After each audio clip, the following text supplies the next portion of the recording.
بسم الله الرحمن الرحيم.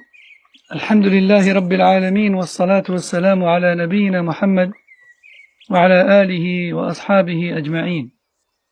أما بعد، قال الشيخ عبد العزيز آل الشيخ حفظه الله تعالى في صدد ذكره للأمور التي ينبغي أن يعتني بها قارئ القرآن، قال: الأمر التاسع: لا بأس بقراءة القرآن في أحوال الإنسان ماشيا أو راكبا أو مضطجعا.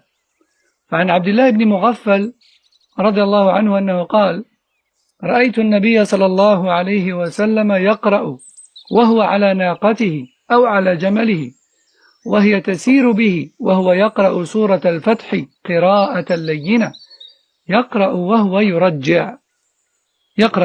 يرجع. خرجه البخاري. وفي الصحيحين عن عائشة رضي الله عنها أنها قالت: كان رسول الله صلى الله عليه وسلم يتكئ في حجري وأنا حائض فيقرأ القرآن. وجاء عن عائشة رضي الله عنها أيضا أنها كانت تقرأ حزبها وهي مضطجعة على السرير. وعن أبي موسى الأشعري رضي الله عنه أنه قال: إني أقرأ القرآن في صلاتي وأقرأ على فراشي. الأمر العاشر: قال: مما يتأكد العناية به سجود التلاوة، والجمهور على استحبابه لورود الأمر به، وقالوا مستحب، لأن عمر بن الخطاب رضي الله عنه قرأ يوم الجمعة على المنبر سورة النحل حتى إذا جاء السجدة نزل فسجد وسجد الناس، حتى إذا كانت الجمعة القابلة قرأ بها، حتى إذا جاء السجدة قال: أيها الناس، إنا نمر بالسجود، فمن سجد فقد أصاب، ومن لم يسجد فلا إثم عليه. ولم يسجد عمر. أخرجه البخاري. ويشرع هذا السجود للقارئ والمستمع. الشيخ عبد العزيز آل الشيخ حفظه الله تعالى dit: la 9e chose qui incombe à celui et celle qui lit le Coran,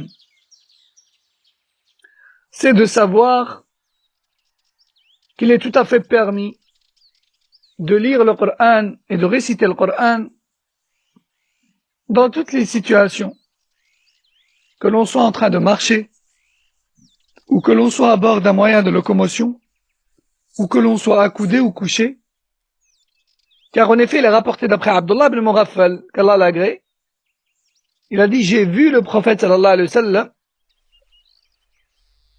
sur sa chamelle qui avançait, alors que lui récitait Surat al-Fath lentement et doucement, tout en faisant vibrer sa voix. Ou plutôt, il serait plus précis de dire, sa récitation contenait des vibrations de voix. Car bien sûr, entre parenthèses, certains savants disent que c'est la chamelle, c'est les mouvements de la chamelle qui ont causé ces vibrations dans la récitation, et d'autres disent non, c'était volontaire. Wallahu a'lam. Al-Muhim, il a dit, et c'est ça qui nous intéresse le plus ici, qu'il récitait sur sa chamelle pendant qu'elle avançait. Rapporté par Al-Bukhari. Aussi, il est rapporté chez Al-Bukhari et Muslim, d'après Aïcha qu'Allah l'agrée, elle dit: le messager d'Allah sallallahu alayhi wa sallam avait pour habitude de se coucher et de se poser sur mes genoux pendant qu'il récitait le Coran, alors que j'étais en état de menstru. Alors que j'étais en état de menstru. Donc on voit que le prophète sallallahu alayhi wa sallam se couchait et posait sa tête sur le genou de son épouse, radallahu anha, malgré le fait qu'elle avait ses menstrues, il récitait le Coran.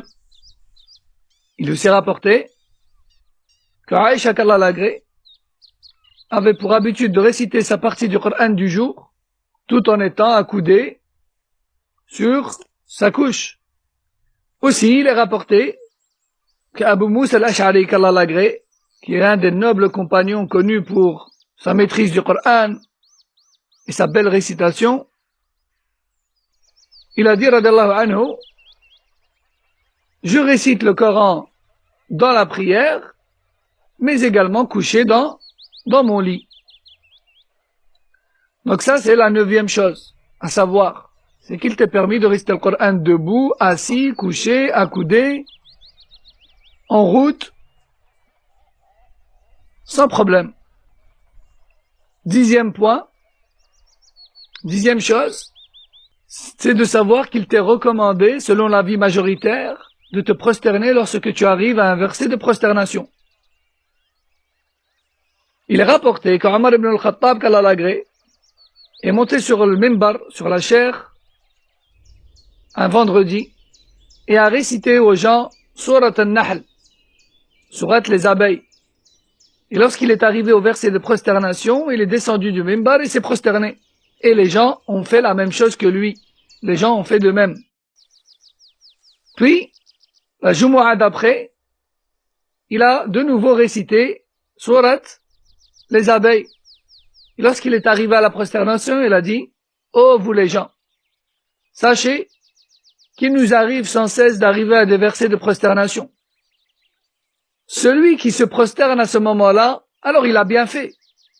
Et celui qui ne se prosterne pas n'a rien à se reprocher. Et ce jour-là, Omar ne s'est pas prosterné. Fin du hadith rapporté par Bukhari. Aussi, dernière chose, il faut savoir que la prosternation de récitation, elle est tout aussi recommandée, elle est autant recommandée pour le lecteur lui-même que pour celui qui l'écoute, Et remarquez que j'ai dit celui qui l'écoute et non pas celui qui l'entend. Donc je répète, la prosternation de récitation, elle est recommandée autant pour le lecteur lui-même que pour celui qui l'écoute. فهذا والله أعلم وصلى الله وسلم وبارك على نبينا محمد وعلى آله وأصحابه أجمعين. والسلام عليكم ورحمة الله وبركاته.